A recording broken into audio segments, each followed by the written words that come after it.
ఏయ్, వీళ్ళని బయటకు పంపించండి. ఇదిగో హారతి. మమ్మల్ని బయటికి పంపడం మీ వల్ల కాదు.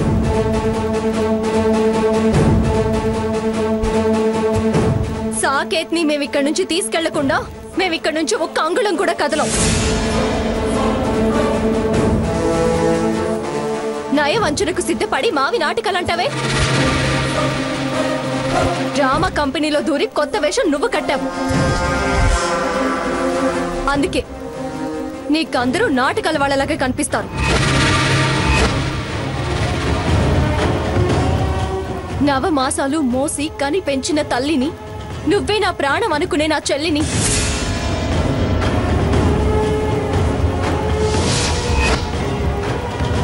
ఇలా ఇంత మందిలో అవమానించినందుకు నిన్ను ఆ దేవుడు కూడా క్షమించడు.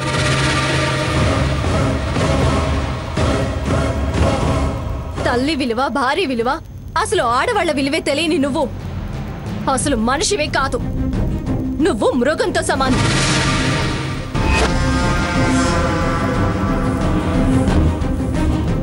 చూడు సాకేత్, ఇప్పటికైనా తప్పుడు మాటలు ఆపి మర్యాదగా తప్పొప్పుకొని ఈ స్టేజ్ నుంచి దిగు.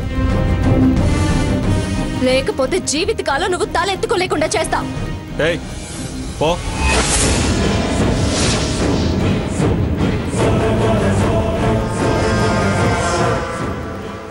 నేను తల వంచుకోవడం ఈ జన్మలో జరగని పని.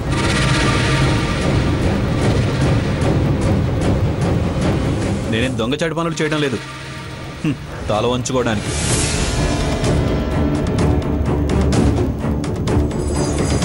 వంచితే గించితే అది, దాని దొంగ కడుపును సమర్థించిన నువ్వు,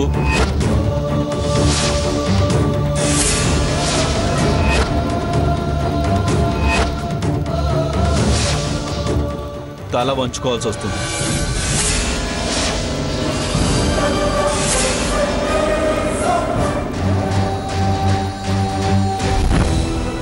వీధి భాగవతాలు ఆపి వచ్చిన దారినే వెళ్ళండి.